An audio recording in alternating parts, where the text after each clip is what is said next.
Rasmus, this must be a pretty dream season for you so far as a team manager. Lucas absolutely flying, Kai really on top of his potential now over those injuries from last year where it looked like he was going to do this.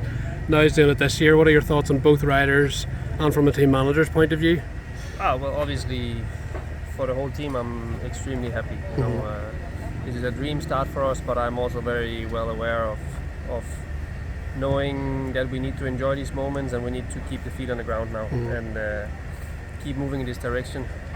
As a team, the riders are both in a great position. We need to stay healthy and like I say, enjoy these moments also, because GP victories doesn't come easy. I know that for a fact, and it can turn around really quickly. So my wishes and I really hope that we can stay healthy with both guys this year and just continue on this positive path. GP victory or no, we need to keep a positive vibe around everything and keep moving forward and go for it. Yeah. They seem to get on quite well. Obviously they could be rivals for a title later in the season, but I saw them racing scooters there on Friday or whatever it was, so there seems to be a good vibe within the team.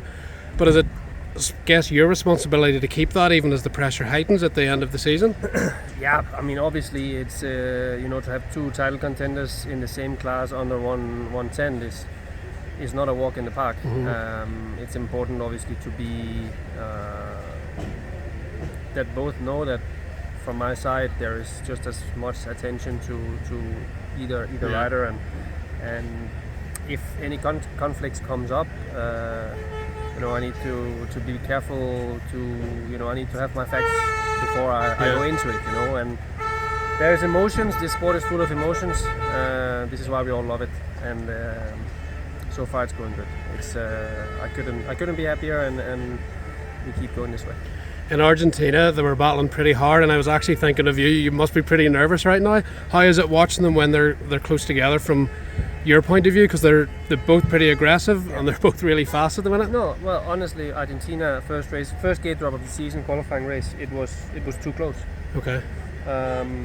For a qualifying race and for it to be that, both guys know that. We talked about it. Is it going to be close again later on? For sure. Yeah. But like I say, it's important that they both respect their teammates. They obviously want to beat each other, which is fine, which is how it has to be. But also being teammates, there needs to be respect. And I feel that there is at the moment. Yeah. And it's something that we need to manage as a team. Not only me, we need to manage this as a team, and those guys on the track also need to manage it. And I'm quite confident that they'll be fine. Talk about Lucas last week, or Argentina. He was really, really fast, and then he had the crash. Obviously the injury he was riding with, and then the crash again and the couple of turns to go in the last moto. How was he, and as an ex-rider, do you feel you can relate or empathise with these situations that he's going through? Look, in situations like that, I'm heartbroken for my rider. In a situation like that in Argentina, on one point we were over the moon winning the first GP. We had the red plate going into Sunday with Lucas, and then he had a very difficult Sunday, and Kai had a very good Sunday. So in my position, you're split as a team manager in that situation, and you're obviously extremely happy with the GP victory, but on the other hand, you see a guy going through what he went through and fighting so hard for the second moto with pain and with two corners to go. What should I do? I'm not gonna stand there and yell at him. He did really good and he did good this weekend as well. And it's a long season. I still believe that he can fight till the end. And that's part of your role, I guess, to be a man manager, to know when to be hard on a rider and know when to be soft on a rider, and you've lived it as well. So does that help understand what to say to the guys? Know when to be hard and know when to be soft. Like on race weekends, we have to manage the situation as best as we can, and for me, positivity builds positivity, and it's not always going to be positive. It's not always going to be smooth weekends. The riders can be feeling, there's 20 weekends, 20 GPs. You're not always going to feel great.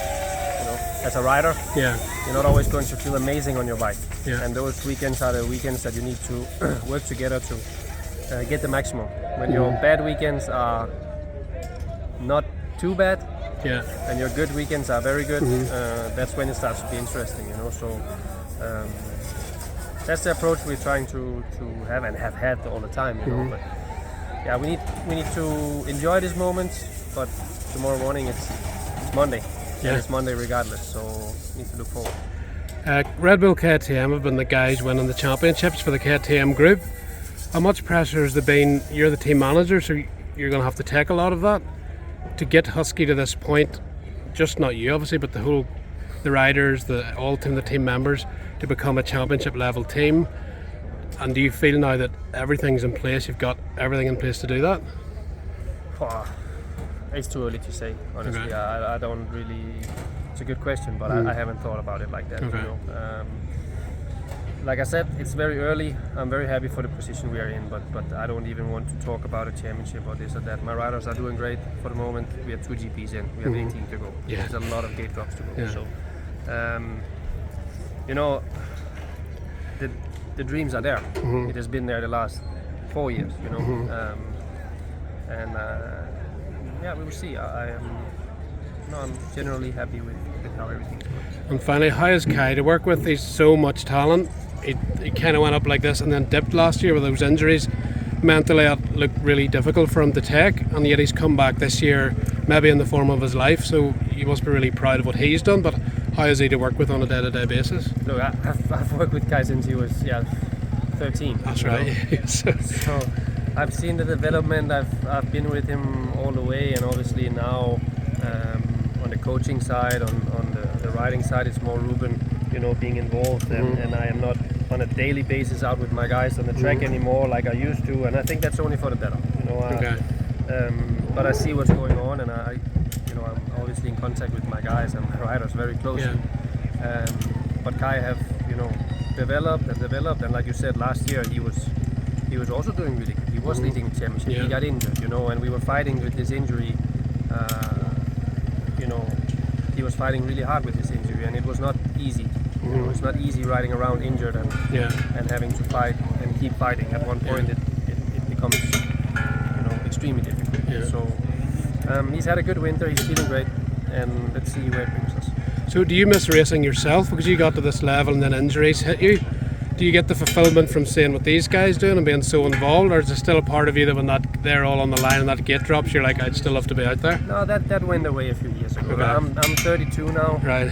I would be probably at the end or coming close to it now. So had you asked me 5 years ago, I would still have that feeling in my stomach of like, that should be me. I only got that one chance, and then, you know, and that's hard to deal with it mentally, was it? Of course it was, but I was still grateful to be involved. Yeah. You know, but now, like I said, it would have been close to the end anyway. So I'm very glad to be in this position, and just trying to do something good and be involved with the sport. I'm super grateful for that. Brilliant, thank you. You've made the best of it for sure. Thank you.